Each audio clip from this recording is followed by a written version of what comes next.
Olá! Está começando mais uma edição do Acontece no Rio. Veja os destaques. Recessão provoca recorde de demissões em março.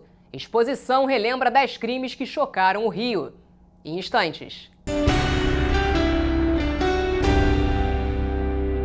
Demissões no mês de março podem ter atingido o maior índice dos últimos 24 anos. Analistas projetam fechamento de mais de 80 mil postos de trabalho no mês passado. Março foi um péssimo mês para a Rosilene. Ela perdeu o emprego. A luta, né? Tomara que consiga receber, né, seguro-desemprego. Todo mundo que saiu de lá, que ela mandou embora, disse que conseguiu receber, né? Mas março não foi ruim só para a Rosilene.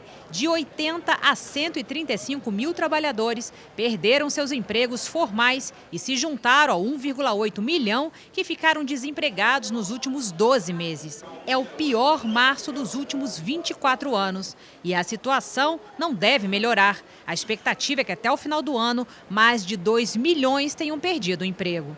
Agora eu vou tentar voltar a trabalhar. Mas não está fácil voltar. O aumento do desemprego agrava ainda mais a crise econômica no país. Se as contratações estão paralisadas, está mais difícil voltar ao mercado de trabalho. Tem 3 anos. 3 anos. Aí tem que correr a fila dos trabalho e renda, né, para ver se... Lucas tem 18 anos e sabe qual é a profissão dele? Qualquer coisa que aparecer. Valeu? O negócio é trabalhar. O cenário é desanimador para quem está começando. Desanima muito, né, pra gente, né? Já tem um emprego de carteira assinada, entendeu? Esse negócio assim pra gente só tem mais bico. Mas tá difícil o negócio de carteira assinada. Até pra tirar a carteira tá difícil agora, né?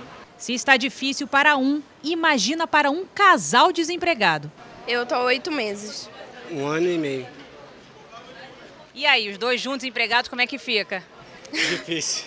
Complicado. Bem difícil. O jeito é se virar e partir para a informalidade. Faz bico daqui, faz bico dali, sempre dá um jeito. Eu trabalho de vez em quando com meu pai em obra, só. Eu comecei a dar aula particular, mas não é a mesma coisa de um emprego, né? O setor de comércio e serviços é um dos mais atingidos. Nas ruas podemos ver o reflexo dessa crise. São muitas lojas fechadas, como essa aqui. Segundo o FMI, o desemprego no Brasil deve passar dos 6% de 2015 para mais de 9% em 2016. Em 2017, o índice deve piorar ainda mais e alcançar os 2 dígitos, mais de 10%. Entre as principais economias da América do Sul, o Brasil só está na frente da Venezuela. E para falar sobre a onda de demissões no mês de março, eu estou aqui com o economista Gilberto Braga. Doutor Gilberto, por que o mês de março desempregou tanto, a maior onda de demissões em 24 anos? Na verdade, é uma consequência geral da crise econômica, não há uma razão específica para dizer por que março foi maior. Ela vem numa continuidade de crescimento, de paralisia do mundo da economia a reboque da crise política que tem, de alguma maneira, trazido instabilidade para o mercado de investimentos e para o mercado empresarial. Ninguém sabe o que vai acontecer com o país nos próximos meses, portanto, enquanto houver indefinição, não há novos investimentos, as pessoas se retraem, sejam pessoas físicas que querem economizar por conta da crise, não querem fazer dívida, logo não consomem. E não consumindo, as pessoas não vendem serviços nem produtos ao mesmo tempo, então as empresas deixam de ter lucros, demitem funcionários, e isso forma um ciclo vicioso. Para que isso seja mudado, é necessário que nós tenhamos mudanças na economia e para que isso aconteça, é necessário que o ambiente político esteja mais tranquilo, com uma luz no fim do túnel, para que possam haver decisões de médio e longo prazo com relação aos investimentos. E a expectativa de melhora até o fim do ano? Nesse momento vai depender muito do calendário político. Se houver uma definição clara pró-impeachment ou contra impeachment, isso certamente já melhora um pouco o ambiente, porque o empresariado e até mesmo o cidadão comum, ele pode começar a organizar a sua vida sabendo o que ele espera. Doutor Gilberto, o país está em crise e o governo do estado também. Tanto é que o funcionalismo público não está recebendo em dia. Quais são os impactos que isso pode causar na economia da cidade? Para os próximos meses, só existem 2 eventos de dinheiro extra para o estado do Rio de Janeiro. As Olimpíadas, que serão em agosto, e, em dezembro, a renegociação da folha de pagamento do funcionalismo, que hoje está com o banco privado e que no passado pagou R$1 bilhão para ter direito a essa exclusividade. Fora isso, não há novos eventos no mapa do governo do Estado. Então, o funcionalismo vai continuar recebendo em atraso, significa muita dificuldade para a cidade e a vida do carioca será afetada pela falta de dinheiro. As pessoas, sem receberem, elas não consomem e sem o consumo, o comércio e os serviços não avançam. Muito obrigado, doutor Gilberto. Obrigado a vocês. Exposição no Museu do Tribunal de Justiça relembra crimes de grande repercussão no Rio. Veja na reportagem de Marcelo Vieira. Quem não se lembra da atriz que foi assassinada pelo ator com quem fazia par romântico na novela e que era filha da autora da trama exibida em horário nobre?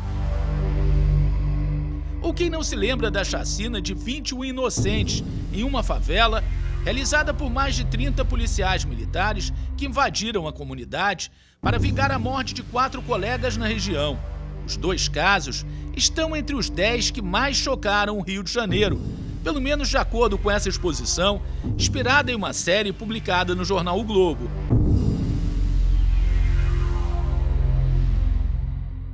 Numa conversa informal com o Mauro Ventura, que é o diretor-geral aqui de Comunicação e Difusão do Conhecimento do Tribunal de Justiça, eu comentei com o Mauro que a gente deveria ter todos esses processos. Aí surgiu uma ideia da gente fazer uma exposição em cima dos 10 casos retratados pela repórter. São 20 painéis com fotos, textos e reproduções de páginas de jornal.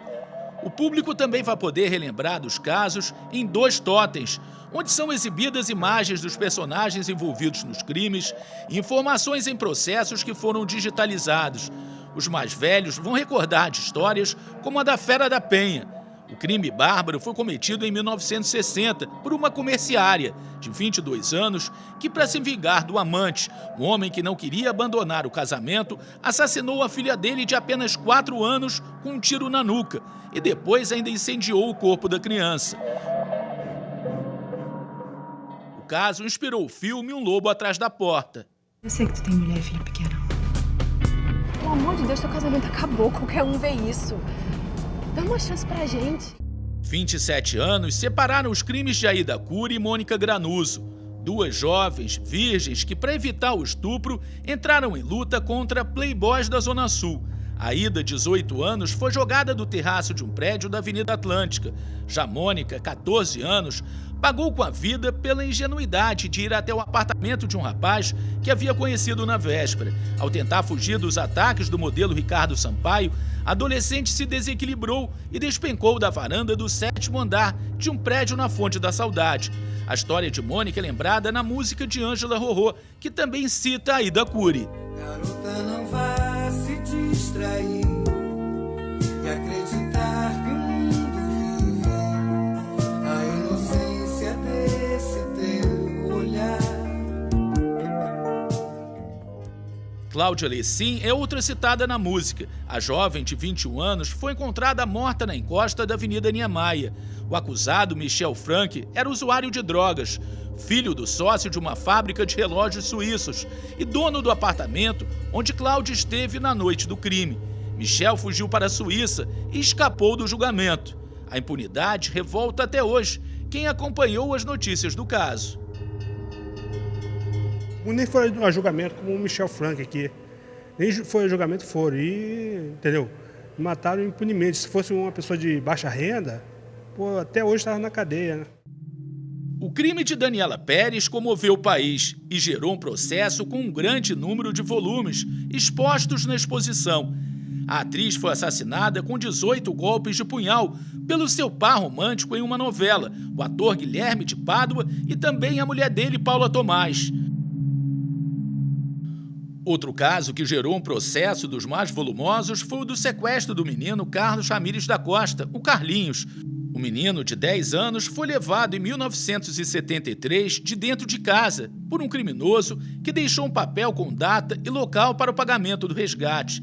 Carlinhos até hoje não foi encontrado e olha que ao longo dos anos não faltaram notícias sobre o paradeiro do menino, mas nenhuma delas foi de fato confirmada. Os visitantes também vão poder recordar na exposição os casos do Tenente Bandeira, acusado de matar por ciúmes o ex-namorado da estudante de 18 anos com quem tinha um relacionamento amoroso, e também da atriz Dorinha Duval, que em 1980 matou com 3 tiros o marido, o cineasta Paulo César Alcântara, durante uma das muitas discussões de um casamento conturbado. A exposição foi montada nesse corredor do hoje Museu da Justiça. O curioso é que 4 dos 10 casos contados aqui têm uma relação muito próxima com o espaço que está atrás dessa porta aqui. Aqui funcionou o primeiro tribunal do júri. Casos como os de Daniela Pérez e Dorinha Duval tiveram as sentenças anunciadas aqui. Após vários dias de batalha entre defesa e acusação, réus famosos foram condenados e absolvidos. Todos esses casos tiveram ampla repercussão. Enchi isso aqui, parecia Maracanã, Fla-Flu, um dia de Fla-Flu muito cheio, né, pela repercussão mesmo, né, pela importância até a história que tem esses casos, e a gente vê pelas fotos que estão aí na exposição como ficava cheio isso aqui, né? Os crimes exibidos na mostra ficaram no imaginário do carioca, e quem teve a oportunidade de acompanhar de perto esses casos se emocionou com a exposição. Foi o caso desse fotógrafo, agora aposentado. Ele foi um dos primeiros profissionais a acompanhar o assassinato da socialite Ângela Diniz, morta em Búzios pelo seu companheiro Doc Street. Eu fui para lá de noite, para Cabo Frio, com um repórter, motorista, e ela estava exposta no IML de Cabo Frio, né? Ainda com a roupa de praia. Ela estava com um biquíni, uma camisa por cima. Dá uma satisfação de ter feito cobertura em casos assim de muita importância, né? Isso fica gravado para sempre na memória. Por todas as reações vistas até aqui, é que o diretor do Museu da Justiça não tem dúvidas. É impossível deixar a exposição, indiferente a toda a violência consumida na mostra. A exposição no Museu da Justiça fica em cartaz até o dia 21 de maio e a entrada é gratuita. E o Acontece no Rio fica por aqui. Você pode rever este e outros programas no nosso site. Acesse câmara.rj.gov.br. Até amanhã.